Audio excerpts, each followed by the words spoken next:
Hello students, welcome back to your computer science class. Today again we're going to do two new programs. One is palindrome and the other one is a perfect number. All right.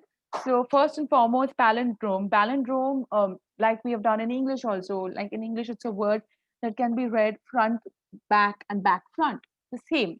For example, the word mom or wow. Yes.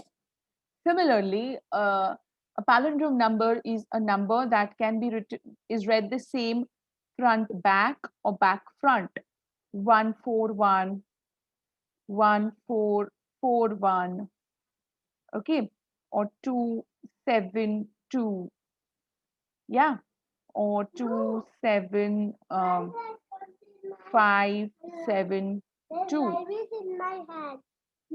I'm so sorry. All right. So some number like this, which whether you read front ways or back ways, is the same. The value does not change.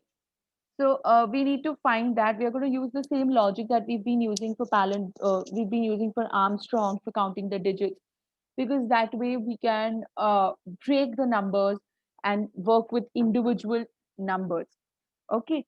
So without wasting a lot of time, let's just jump into the code. I'm taking the original number over here and then I'm making two copies of it. Okay. And I am, like we used to use sum in the Armstrong, we're going to use the word reverse over here because we're going to create one more number, which is the reverse of the original number. All right. And now what I'm going to be doing is while the number is less than zero, so I'm going to be modifying the word num over here, which has the original value of the number. And I'm going to, how am I going to modify it? Again, over here, the most important piece that you have to understand is this. So I'm going to teach you one over here. The first one that we have is digit equals to num floor division 10. Okay, so that means we're going to talk about one digits over here. So for example, let's say the number is 121. Okay, then the first time my digit will be 1, second time it will be 2, third time it will be 1. Okay, so that is what this piece of line will do. It's gonna take one single digit from the end. Okay, it's gonna take one single digit from the end. Now, what does this particular things do? Reverse multiplied by 10 last digit. This is very important to understand. So let's say the first time that it runs reverse is 0.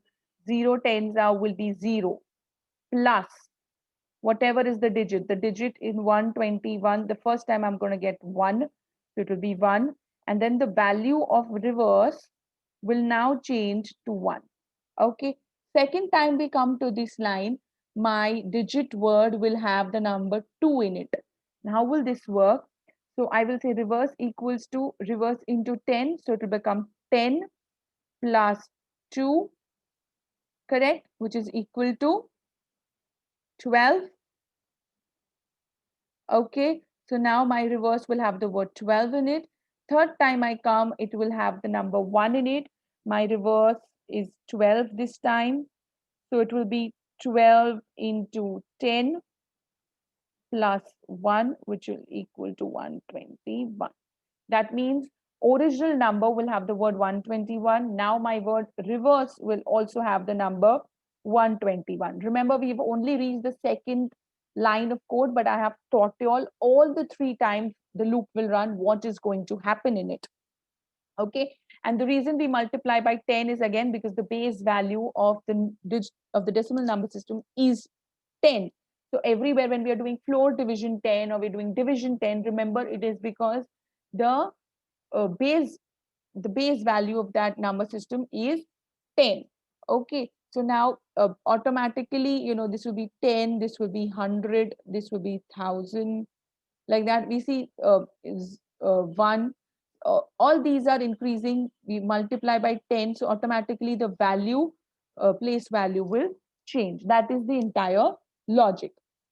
So lastly, after doing this, that means after so you have understood two lines of code over here. Now let me explain you the third line of code, that is this line.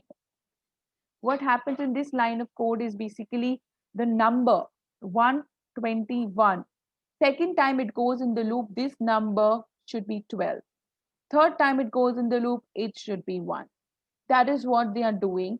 We are saying in number equals to divided by 10. Okay, we are dividing the number by 10 and then putting it inside the loop.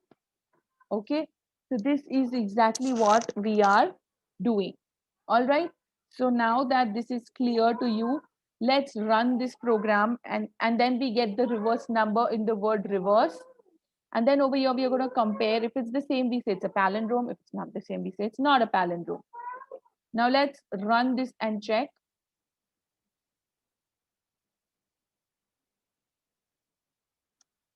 Oh, oh, I wrote over there instead of writing.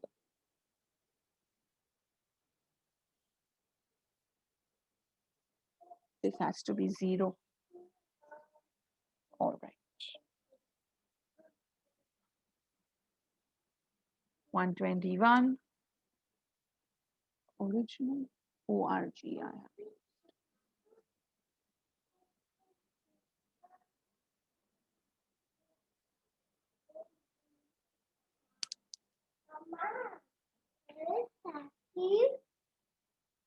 PB1. 121 number is a palindrome. Let's run it again. And let's put a number that's not a palindrome. Not a palindrome. Clear? So practice this. And my second program for today is a perfect number.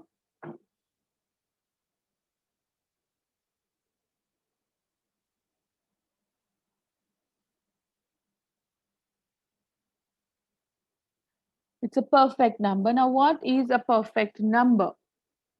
Perfect number is basically a positive integer that is equal to the sum of its proper divisors. That means, for example, the factors of 6 is 2 3s are 6. Correct. 2, 3, and 1 will be the factors of 6. So 2 plus 3 plus 1, which equals to 6, and so it becomes a perfect number. That is a perfect number. All right. So right here you can see. Where's my diamond? All right. So these are a few perfect numbers where the positive factors, when you add all of them, sum of all the factors gives the number itself, then it becomes a positive number. Now, okay, so now over here, what I'm doing is, again, I'm taking two numbers, I and S. I'm initiating values over there. I'm saying 1 and 0. Then I'm taking a number from the user. Okay, so I'm taking the number 6, or for now, we will understand it with the number 6 and number 5. All right, and then I'm saying while I is less than num, and if num modulus I equals to 0.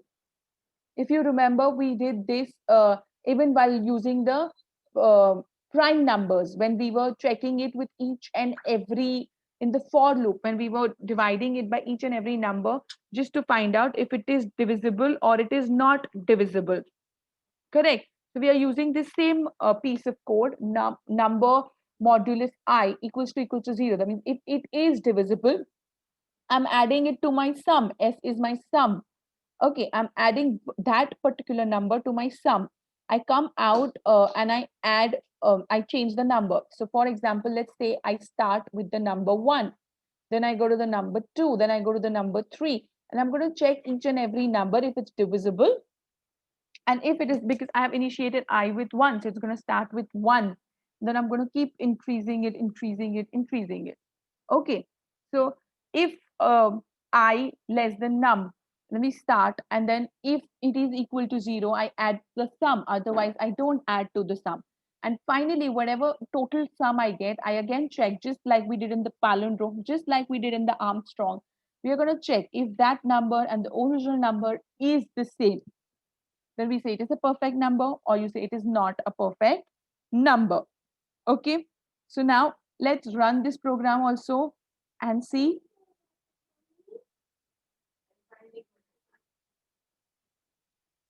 6 is a perfect number. Let's run again and see. I'm going to say enter a number and I'm going to say 7. It is not a perfect number. Now, another way that we can ask you this is find the factors of that number. In that case, what you need to do is I'm going to take again the same piece of code and make a new file so that you understand the difference.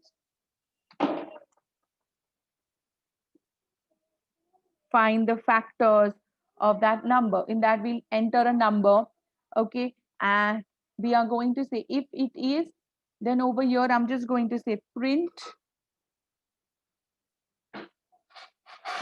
I, comma, and equals to this, correct? And this will not come. All right, let's run this piece of code.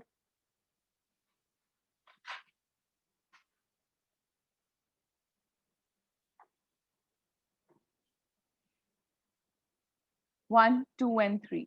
Again, let's run this piece of code. 7. Only 1 is a factor because 7 is a prime number. 2, 4, 8. Have you understood this? So you have learned 3 codes today. Again, factors can come. Factors cannot come like that. Sorry, perfect numbers can come. All the perfect numbers up till this range or the first 5 perfect numbers. You should be able to practice all these. Okay, and I'm going to show you the first 5 Fibonacci series numbers we had done. First 5 prime numbers, I think we were a little stuck over there and that part of that code was left. We'll do that right now and I will show it to you.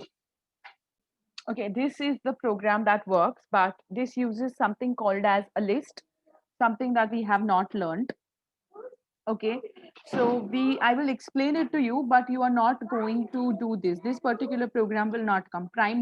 First 5 prime numbers or first 10 prime numbers will not come. You will get prime numbers where you will be taking up till where a limit from the user, and also it could be a range from the user where you take the starting number and ending number from the user in prime numbers. So you can say find the prime numbers from 50 to 100 or from 50 to 200. But in Fibonacci series, you will get up till a limit and how many. Okay, so you must understand this very clearly.